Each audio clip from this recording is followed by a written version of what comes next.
2026 ఫిబ్రవరి మార్చి మాసంలో తృతీయ వాములో కుజుల సంచారం వల్ల జనసహకారం బాగా ఉంటుంది. భూముల నుంచి వాహనాల నుంచి లాభాలు అందుకుంటారు. వ్యవసాయ రంగంలో అధిక ఉత్పత్తులు పొందగలుగుతారు. మరి కేతువు 2025 మే 18 వరకు దశమ భావములో పూర్తి సహకారాన్ని అందిస్తున్నాడు. ఆ తర్వాత ఆయన సింహభావంలోనికి సింహరాశిలోనికి ప్రవేశిస్తున్నాడు. అది భాగ్యభావం. దశమ భావంలో కేతు సంచారం వల్ల నిరాడంబరత, వృత్తి ఉద్యోగ వ్యాపారాల్లో అభివృద్ధి, భగవంతుని ఆశీస్సులు మీకు లభిస్తుంది. మరి మే 18 తర్వాత భాగ్యంలోకి కేతువు రావడం వల్ల తండ్రికి కానీ తల్లికి కానీ అనారోగ్యం వచ్చేటువంటి పరిస్థితి కనిపిస్తుంది. కొన్ని ఆటంకాలను ఎదుర్కోక తప్పదు. కొంత నిరాశను కూడా మీరు పొందాల్సి ఉంటుంది. ఈ కారణం చేత ధనుసు రాశి వారు నిత్య గణపతి ఆరాధన చేయండి, గణేశాష్టకం చదువుకోండి, గరికమాలను గణపతి స్వామికి సమర్పించండి. భాగ్యాధిపతి అయినటువంటి సూర్య భగవానుడు 2025 మే, జూన్, జూలై మాసాల్లో షష్టమ భావంలోనికి ప్రవేశించడం వల్ల పోటీ ప్రపంచంలో విజయాలు సాధిస్తారు.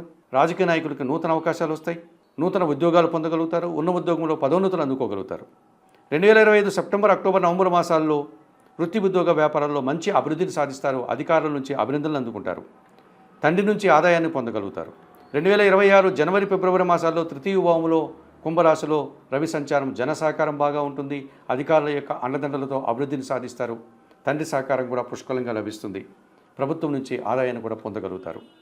మరి ధనుసు రాశి వారికి సూర్య భగవానుడు 60% శుభలితాలని, కుజుడు 50% శుభలితాలని, కేతు 60% శుభలితాలని, రాహు 60% శుభలితాలని అందిస్తున్నాడు. శని భగవానుడు కాస్త మిశ్రమ ఫలితాలను అందిస్తున్నాడు. గురువు 60% శుభలితాలను అందిస్తున్నారు. మరి ధనుసు రాశి వారు దత్తాత్రేయ స్వామి ఆలయానికి వెళ్ళి సోమవారిని సందర్శించి గురుచరిత్ర పారాయణం చేయండి. శనగల నైవేద్యంగా సమర్పించండి. ఈశ్వరాభిషేకం నిర్వర్తించండి. శనివారం రోజు ఈశ్వరునికి అభిషేకం నిర్వర్తించి విశ్వనాథాష్టకం చదువుకోండి. నిత్య గణపతి ఆరాధన చేయండి. ఈ రకంగా చేయడం వల్ల ఈ ధనుసు రాశి వారికి విశ్వావసునామ సంవత్సరంలో మరింతగా మంచి ఫలితాలు రావాలని, ఆయురారోగ్యాలతో ఆర్థిక అభివృద్ధిని పొందాలని మనస్ఫూర్తిగా కోరుకుంటూ సర్వే జనా సుఖినో భవంతు. నమస్కారం.